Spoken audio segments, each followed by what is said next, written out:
Update: I don't know how to help my wife's anorexia, which she developed after I blew our savings buying my mother a house. I talked to my wife Allie when I came down for Christmas after my mom's house sold, and based on what I'd been reading, I pushed the eating disorder thing a bit in my initial opening to the conversation. She just sat and listened to me. I told her I was scared about her starving herself, that she could die, that I empathized because I had an addiction too. Called her out on the pro-ana sites and lack of food. I don't think I'll ever forget her reaction after I finally shut up. She just laughed. This really cold and angry kind of laugh I have honestly never heard come out of her mouth in the almost decade I've known her. I literally just had a nightmare about it the other night. It was followed by her saying, "Are you serious right now?" She launched into what can only be described as an avalanche of anger and incredulity wrapped in a bomb. She ranted on for about 10 minutes. She said that in the beginning of the year when she'd left, she apparently got really into fitness and nutrition, and after a couple of months started training for a half marathon. She pulled up her calories in an app on her phone and gave it to me. They were all probably more than what I eat, mostly tofu, rice, beans, veggies, and protein supplements. Always over 2,000 calories a day. She told me that she'd worked her way up from nothing to going 10 miles a day. She loved it, but I was so engrossed in my own addiction and 12-step stuff that she didn't really mention it because she didn't want me to crap on that too. Because I had a habit of not really saying much about her accomplishments. She kept that up all year until fall when she went back to SoCal. I didn't mention it in my last post because I didn't think it was pertinent, but I had a relapse in late September, early October. It spent a lot of cash we didn't have,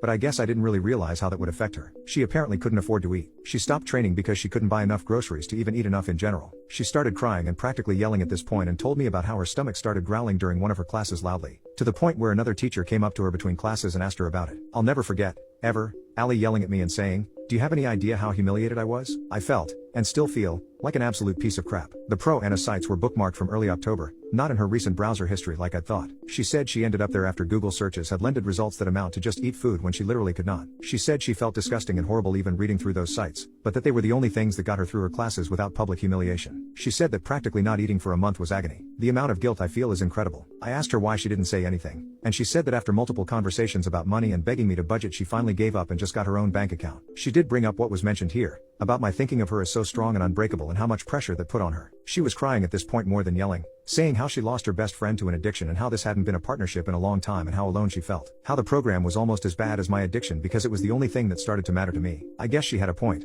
I went to almost 2 meetings a day. It was like a second job. We talked a lot about all of this, but I eventually did convince her to come back to Oregon and work on our marriage. I made a big effort and got a new therapist too in addition to the one I had. We started counseling together. I hired a financial advisor and started to seriously budget. We bought a house with the profits from my mom's place. At this point, I really thought the update I'd be writing was, it wasn't anorexia, I was a jerk, but with therapy and love it's happily ever after. But I, of course, had to go and royally screw this like I always do. In my new therapy sessions, my therapist helped me realize that a lot of my issues come from a place of not knowing who I am. He gave me a lot of homework assignments, one of which was on who I thought I was supposed to be in a marriage and if that was who I wanted to be. I don't really know what happened, but I was so tired of feeling guilty and tired of feeling like I failed as a husband and just sick of therapy and everything. I was tired of working hard all the time emotionally. I missed my addiction. I missed not feeling so much responsibly. I was tired of strict budgets. I just fantasized about back when I was in college and single and none of it mattered. What I wrote on the page was raw and full of resentments I didn't know I even had and had a lot of stuff about Allie. I looked at it after I wrote it and it didn't even sound like me. It wasn't even true. I was just angry and hurt and feeling so much shame it was like I couldn't handle it anymore. It honestly disturbed me how ugly it sounded, because they were things I didn't know I even thought about. I left the paper on my desk and figured I'd look at it when I got back from work. Long story short, Allie found it. Allie read it. I came home with a note taped to it that simply said, "I do not deserve this." She's right. She doesn't. She moved everything she had to the office and divided rooms while I was at work. She even put a lock on the door. I sent an email trying to explain that I didn't even mean it but got no response. She literally didn't speak to me for 2 weeks and would walk out of the room when I came in.